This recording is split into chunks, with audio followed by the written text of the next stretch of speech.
এই সময় গোটা পাকিস্তান শোকের ছায়ায় ডুবে আছে, কেননা ভারতের তরফ থেকে পাকিস্তানের সেই কমান্ডার মারা গেছে, যাকে রিসেন্ট পাকিস্তানের সেনা গোলাপ ফুলের দিয়ে সম্বর্ধনা জানিয়েছিল।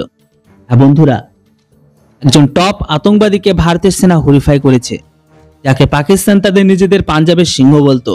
দেখুন বন্ধুরা, খবর এখন এটাই বেরিয়ে আসছে, ভারতের সেনাবাহিনী পাকিস্তানের মোট ফেমাস আতঙ্কবাদী সাইফুল্লাহ কাসুরিকে এনকাউন্টার করে দিয়েছে।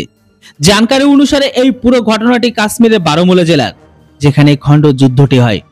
রিপোর্টে এটাই বলা হচ্ছে, আজ থেকে 2 দিন আগে পাকিস্তানের পাঞ্জাবের কঙ্গনপুরে পাকিস্তানের রেঞ্জার্সদের একটি বড় ব্যাটালিয়ন যুক্ত আছে। এখানকার ব্যাটালিয়ন প্রমুখ কর্নেল জাহিদ সে তার বক্তব্যে জিহাদি ভাষণ দেওয়ার জন্য পাকিস্তানি আতঙ্কবাদের ডিপটি চিফ সাইফুল্লাহ কাসুরিকে আমন্ত্রণ জানিয়েছিল। বলা তো এটাও হচ্ছে, যখনই পাকিস্তানের আতঙ্কবাদী পৌঁছে যায় সেখানে সাইফুল্লাহ তার পুরো দলবলকে নিয়ে ক্যাম্পে গিয়ে পৌঁছায়। এখানে পাকিস্তানের কর্নেল জাহিদ আর এই ওয়ান্টেড আতঙ্কবাদীকে গোলাপ ফুল দিয়ে সম্বর্ধনা জানিয়েছিল। তারপরে এই আতঙ্কবাদী লিডার পাকিস্তানি সেনাদের সামনে 1 ঘন্টা ধরে জিহাদি লেকচার দেয়, যেটিতে উনি এটাই বলেন, পাকিস্তানের সেনা যত ভারতের সেনাকে মারবে আল্লাহ তাদেরকে তত বেশি পুণ্য দেবে। এই মারাটা জানাতন উপকারের জন্য হলেও করতেই হবে। এর জন্য আপনারা সীমানার সামনে থেকে গুলি মারুন আর ধোকা দিয়ে মারুন, কিন্তু ভারতীয়দের মারুন।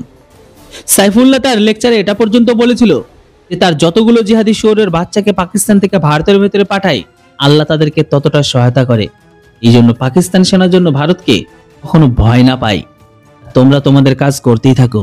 কিন্তু এখানে পাকিস্তানের জন্য সব থেকে বড় দুঃখের ব্যাপার এটাই, যাদেরকে ভারতের সেনা মারতে বলেছিল কিন্তু ভারতের সেনায় তাদেরকে মেরে দিল।